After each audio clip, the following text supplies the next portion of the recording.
ज्ञानेश्वरी पठण अध्याय 6 ओव्या 461 ते 480 श्लोक 45 ते 46। ऐसे नेनु काया पैसे तया तेची की जे अभ्यासे समाधी घर फुसे मानसाचे जाणी जे योगपीठीचा भैरव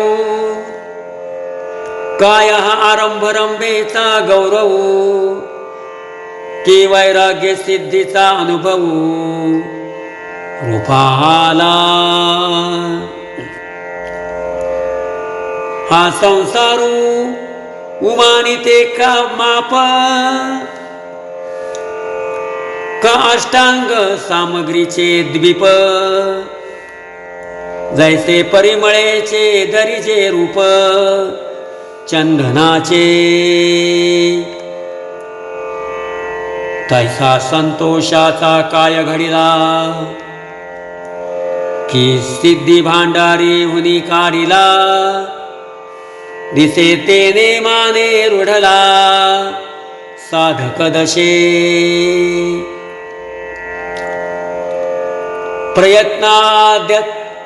प्रयत्नाद्यतमानस्तु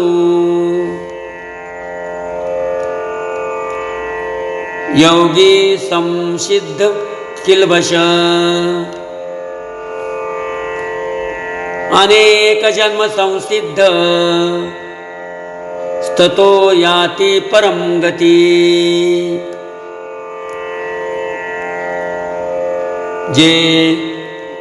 वर्षताची या कोडी जन्म सहसांची या आडी लंगिता पातला थडी आत्मसिद्धी म्हणून साधन जाता आगवे अनुसरे तया स्वभावे मग आयतिये बैसे राणीवे विवेकाची पाठी विचारी तया वेगा तो विवेकोही ठाके मागा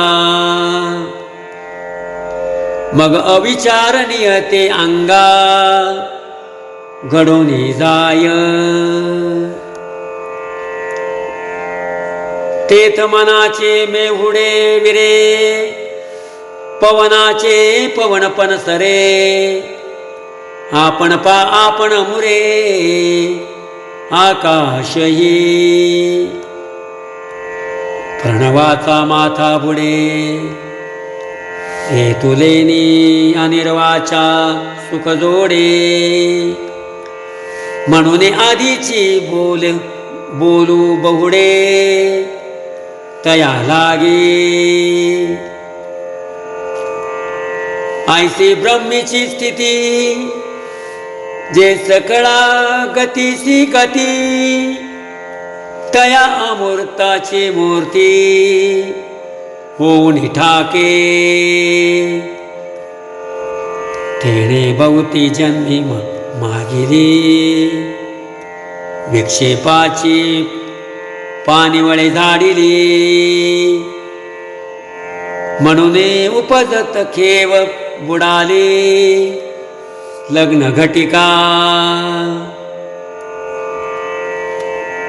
आणि तदरूपतेसी लग्न लागुनी ठेले अभिन्न जैसे लोपले अभ्र गगन होऊन ठाके तैसे विश्वजेत होये मागवते जेत लया जाये ते विद्यमानेची देहे जाहला तोगा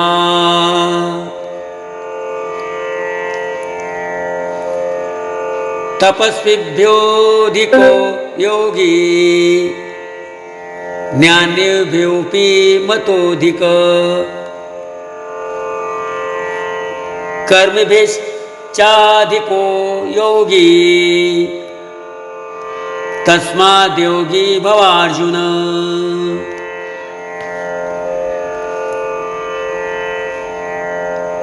दया लाभाची आशा करुणी धैर्य बाहूंचा भरवसा घालित षटकर्मांचा धारसा कर्मनिष्ठ काजिये एक वस्तु लागी बाणुनी ज्ञानाची वज्रांगी झुंजत प्रपंचेशी समारंगी ज्ञानियेगा अथवा निलागे निसरडा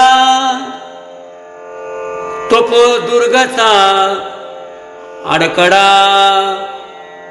जोमती तपिये चाडा दयाचिया जे भजती भज याज्ञिकाचे याज एव जे पूज्य सकळा सदा तेची तो आपण स्वयं जाहला निर्वाण जे साधकांचे कारण सिद्ध तत्व म्हणून